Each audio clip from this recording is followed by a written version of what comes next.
Hey everyone, happy Wednesday, and thanks for joining us for the devotional today. So I hope everything's well as we continue into October. Today I'm going to be reading from James's letter to the church, and specifically chapter 3, verses 13 to 18, as he talks about wisdom and righteousness. So I'll read through that here in a moment and then walk through the passage a bit more. So here's today's passage. Who is wise and understanding among you? By his good conduct let him show his works in the meekness of wisdom. But if you have bitter jealousy and selfish ambition in your hearts, do not boast and be false to the truth. This is not the wisdom that comes down from above, but is earthly, unspiritual, demonic. For where jealousy and selfish ambition exist, there will be disorder in every vile practice. But the wisdom from above is first pure, then peaceable, gentle, open to reason, full of mercy and good fruits, impartial and sincere. And a harvest of righteousness is sown in peace by those who make peace. So this is really a pretty short passage, but it's actually really powerful. The first verse pretty well grabs our attention, saying, who is wise and understanding among you?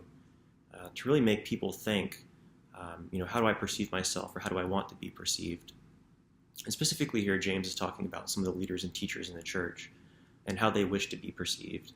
So the question really is, do they want to be seen to be wise by their congregations, or do they really want to be wise in God's eyes and be able to help serve? So the next couple of verses get a bit more into this distinction, saying, by his good conduct let him show his works in the meekness of wisdom. But if you have bitter jealousy and selfish ambition in your heart, do not boast and be false to the truth. So basically James is saying that if you think you're wise, your actions in your life should be able to prove that or support that. The idea is that true wisdom will produce fruit in one's life and not merely just words. But actions that are done to make one only appear to be wise will probably then be perceived or interpreted as arrogance or pride or ambition, and they have no place in real godly wisdom. So these can be pretty powerful, pretty convicting words for those that might want to seem like they're wise, but in fact are actually more jealous or selfish rather than gentle and actually trying to serve. And this really is getting, again, at the motivations of teachers and leaders in the church. Do they truly wish to be wise according to God's definition and to serve other believers?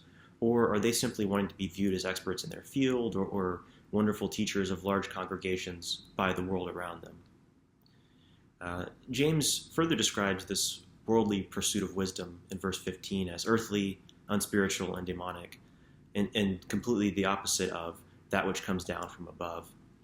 He continues then in verse 16 saying, for where jealousy and selfish ambition exist, there will be disorder in every vile practice.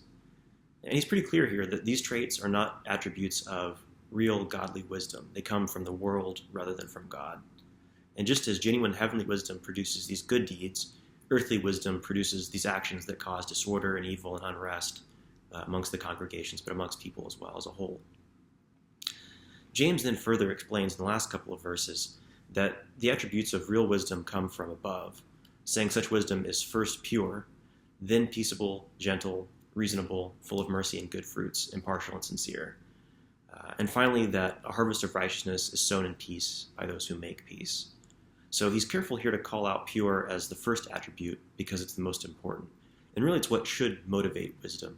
It's a desire for the purity of motives and purity of one's actions.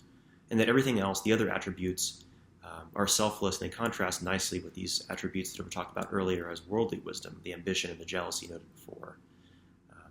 So if we talk about gentleness or reasonableness or mercy, these are clearly from God, not of the world. And this godly wisdom should ultimately produce righteousness and harmony amongst those that are in the church and otherwise around the world, rather than discord. So in closing, I think this is a really good passage to reflect upon. And for me, I think it's good to kind of check myself, make sure I'm mindful of my motives.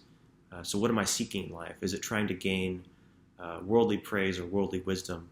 Or am I truly trying to serve God? And how might the differences in my actions be perceived versus what my heart is trying to do?